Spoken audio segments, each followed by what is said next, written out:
पार्श्व एकादशी की कथा क्या है और क्यों मनाई जाती है, इसका आध्यात्मिक और भौतिक कारण क्या है, इसके बारे में आज जानते हैं। ये एकादशी भाद्रपद शुक्ल पक्ष की तिथि को की जाती है। इसे वामन एकादशी, पद्मा एकादशी, जयंती एकादशी भी कहा जाता है।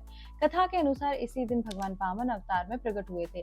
असुरराज बलि ने तीनों लोग जीतकर देवताओं को कष्ट दिया। तब भगवान विष्णु जी वामन रूप में आए और बलि से 3 पग भूमि मांगी।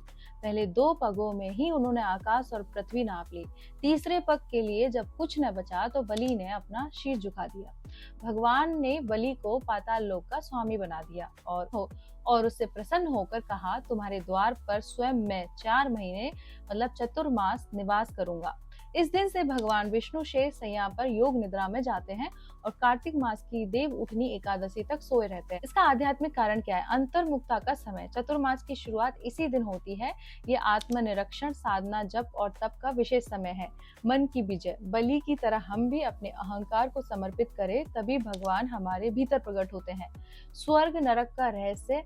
मन की शुद्धि से ही स्वर्ग का अनुभव होता है और मन की अशुद्धि से नरक का। ये एकादशी हमें मन पर नियंत्रण और आत्मसमर्पण सिखाती है। इसका भौतिक और सामाजिक कारण क्या है? ऋतु में परिवर्तन। यह समय वर्षा ऋतु से शरद ऋतु की ओर जाने का है। उपवास और सात्विक भोजन शरीर को शुद्ध और हल्का करता है। पाचन शक्ति की रक्षा। लगातार बदलते मौसम में व्रत रखने से शरीर की रोग प्रतिरोधक क्षमता बढ़ती है। सामाजिक अनुशासन। चतुर्मास में शादियां और बड़े उत्सव नहीं होते, जिससे लोग आध्यात्मिक साधना और स्वास्थ्य पर ध्यान दे सके। इसका महत्व है, इस व्रत से अपराध और पाप धुलते हैं।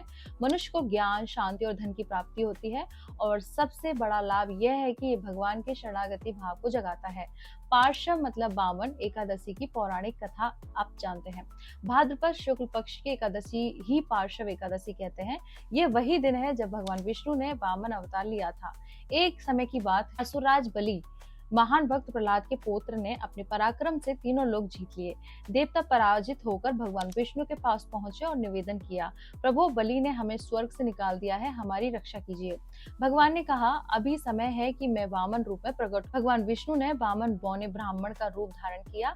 वे काशी से सिद्ध होकर बलि के यज्ञ में पहुंचे। बलि राजा, दानी और धर्मात्मा था। उसने ब्राह्मण रूपी वामन का स्वागत किया और कहा, हे ब्राह्मण, चाहो वह वरदान मैं दूंगा। वामन ने मुस्कुराकर कहा, मुझे तो केवल 3 पग भूमि चाहिए। राजा बलि हंसकर बोला, 3 पग भूमि, इतना ही, और वचन दे दिया। जैसे बलि ने वचन दिया, वामन का रूप विशाल विराट हो गया। पहले पग में उन्होंने आकाश नाप लिया, दूसरे पग में पूरी पृथ्वी, अब तीसरे पग के लिए कुछ नहीं बचा। तब बलि ने विनम्र होकर अपना शीश झुका दिया और कहा, भगवान, तीसरे पग मेरे सिर पर रख दीजिए। भगवान विष्णु जी प्रसन्न हुए और बोले, बलि, तुम महान दानी हो, मैं तुम्हें पाताल लोक का स्वामी बनाता हूँ और वचन देता हूँ, चतुर्मास में मैं तुम्हारे द्वार पर निवास करूंगा। इसी दिन से भगवान शेषनाग की सैया पर क्षीर सागर में योग निद्रा में चले जाते हैं। वे कार्तिक मास की देव उठनी एकादशी तक लगभग 4 माह वहीं विश्राम करते हैं। इस व्रत का महत्व क्या है? इस दिन उपवास और भगवान वामन की पूजा करने से सभी पाप नष्ट होते हैं।